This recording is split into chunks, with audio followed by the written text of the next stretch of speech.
Philippine Newscast for October 25th to 31st, 2013. Good day to everyone. Magandang araw po sa inyong lahat and welcome to the website of Philippine News. These are our stories for the day. We'd like to start with the news about the cancellation of passports of 3 senators and 34 others linked to the PDAF scheme as requested by the Department of Justice. This news report by Amita Legaspi.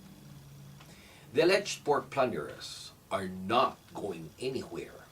The Department of Justice has asked the Department of Foreign Affairs to cancel the passports of Senators Juan Ponce Enrile, Chingoy Estrada, and Bong Revilla, and 34 others facing a plunder complaint at the Office of the Ombudsman in connection with the alleged 10 billion peso pork barrel scam.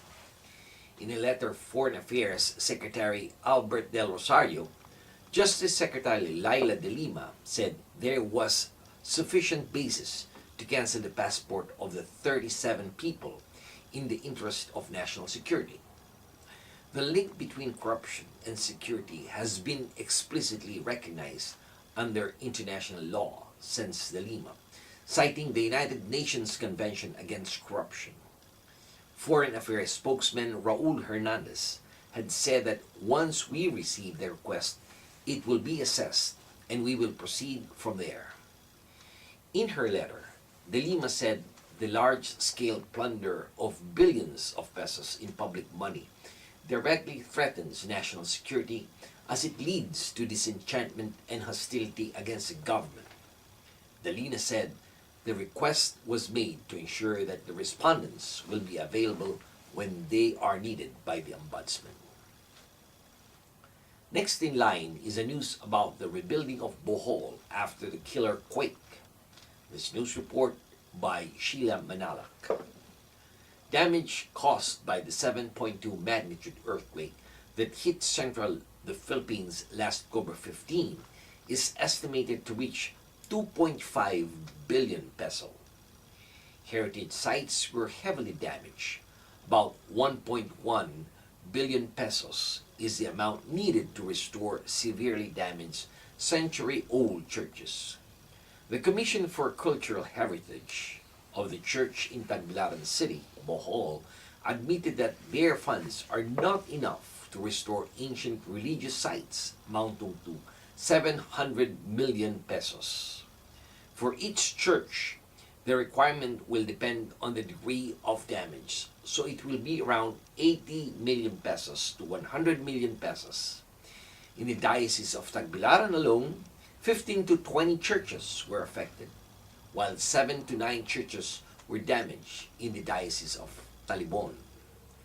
It would take time for them to rebuild these damaged churches. The manpower would come from the locality of the churches affected in the same manner that they were built the first time.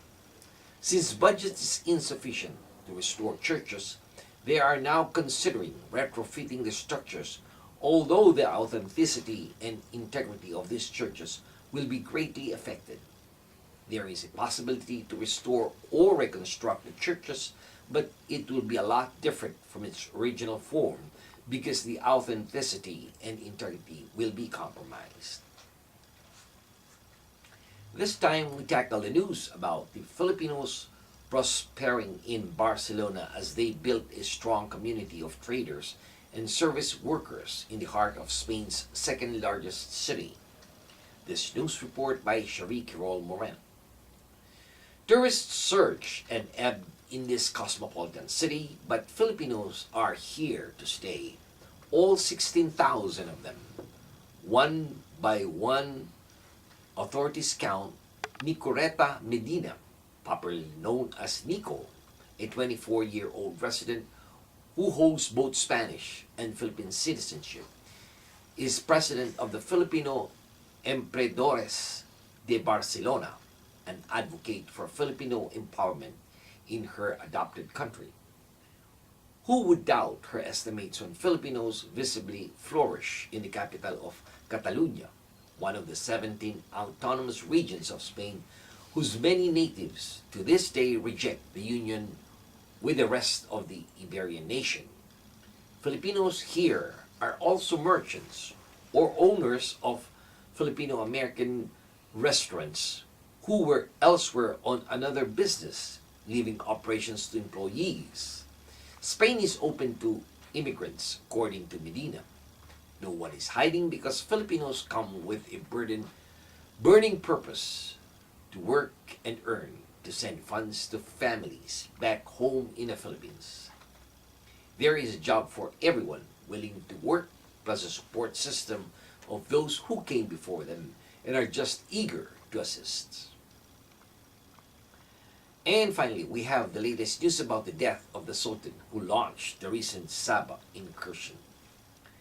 A self-proclaimed Philippine Sultan whose followers launched a bloody incursion into the Malaysian state of Sabah earlier this year died of organ failure in a Manila hospital last Sunday.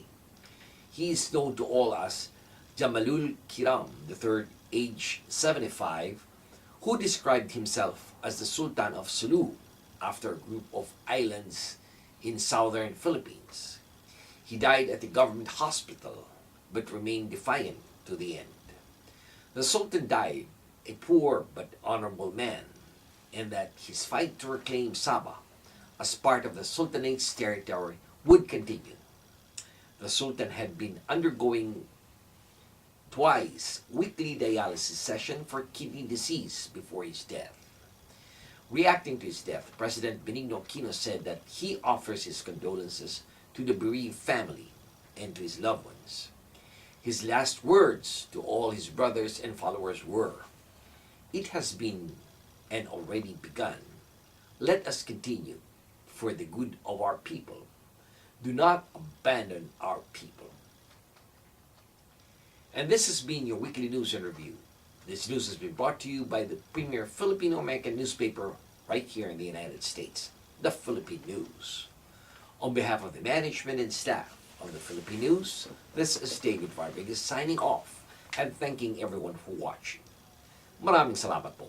Have a wonderful weekend. Mabuhay po sa inyong lahat.